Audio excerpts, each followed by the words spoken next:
ہمارے چینل میں خوش آمدید۔ تو چلیے شروع کرتے ہیں آج کی کہانی۔ میرے شوہر پولیس کی نوکری میں تھے، سب کچھ اچھا چل رہا تھا، گھر میں ضرورت سے زیادہ ہی پیسے کی آمدنی تھی، میرے بچے بھی اچھے اسکولوں میں زیر تعلیم تھے، گھر میں کام کاج کے لیے نوکر بھی رکھے ہوئے تھے، مکمل آسانی والی زندگی گزر رہی تھی۔ ہر ہفتے ہم گھومنے بھی جاتے تھے۔ شوہر بہت اچھے تھے، بہت پیار کرتے تھے اور خیال رکھتے تھے۔ ایک دن اچانک گھر آئے تو کافی بری حالت میں تھے۔ انہیں دیکھ کر میں خود پریشان ہو گئی کہ خدا نہ کرے کوئی حادثہ تو نہیں ہو گیا، جبکہ وہ لڑکھڑاتے قدموں سے چلتے ہوئے جا کر کمرے میں بند ہو گئے اور دروازے کو کنڈی لگا لی۔ رات کے کھانے پر بھی ٹیبل پر موجود نہیں تھے اور اگلے روز ناشتے پر بھی یہی حال تھا۔ انہوں نے دروازہ نہیں کھولا تھا۔ میں اور بچے دروازہ بجا بجا کر ہلکان ہو گئے تھے۔ اب تو وہم ہونے لگے تھے کہ پتہ نہیں کیا معاملہ ہوا ہے، کیا ماجرا ہے کہ یہ اس حالت میں اس طرح دروازہ بند کیے پڑے ہیں۔ شام کو انہوں نے دروازہ کھولا اور ہم جو انتظار میں پریشان بیٹھے تھے بھاگتے ہوئے قریب پہنچے تو وہ لڑکھڑا کر زمین پر گرے اور ہماری چیخیں گونج اٹھیں۔ گھر میں سبھی پریشان ہو گئے تھے ان کے اس طرح سے گرنے پر۔ پریشان تو سب پہلے ہی بہت تھے۔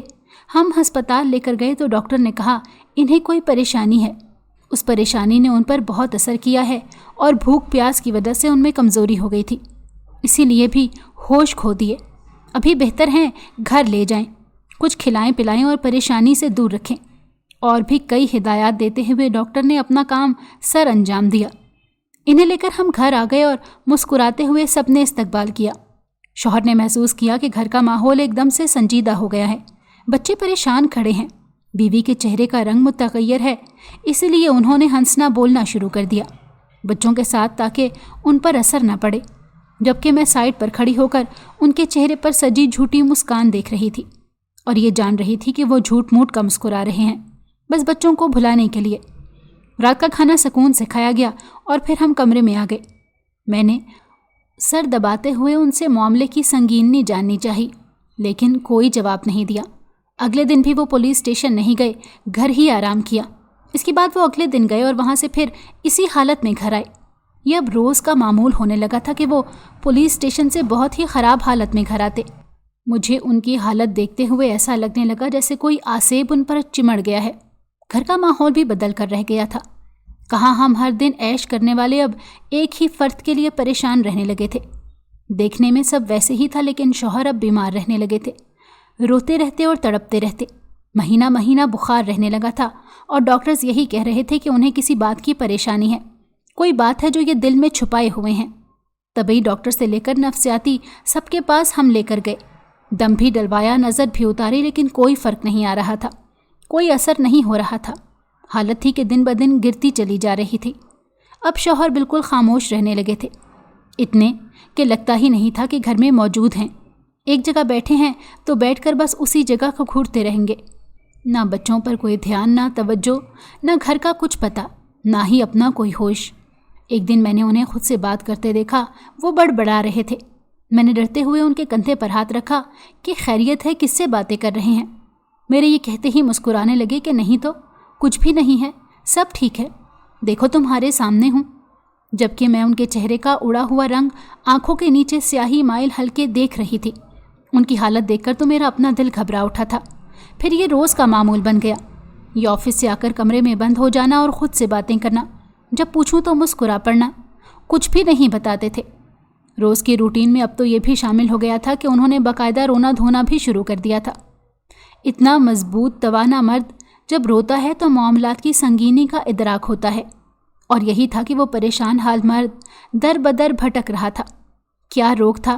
مجھے تو وہم ستانے لگے تھے کہ کوئی دوسری عورت کا چکر نہ ہو۔ سارا دن طرح طرح کے خیال ستاتے، کبھی کوئی وہم ہوتا، کبھی کوئی وہم ستاتا۔ ایک دن میں نے تنگ آ کر بات کرنے کی ٹھانی اور ان کے گھر آنے کا انتظار کرنے لگی، اور جیسے ہی وہ گھر میں داخل ہوئے، پانی دیا، کھانے کا پوچھا تو انکار کر کے تھکے ہوئے انداز میں کمرے میں چلے گئے۔ ان کے پاس جا کر بیٹھی اور کہنے لگی، کیا معاملہ ہے؟ میں پچھلے کچھ مہینوں سے آپ کی حالت دیکھ رہی ہوں، کیا ہوا ہے مجھے بتائیں۔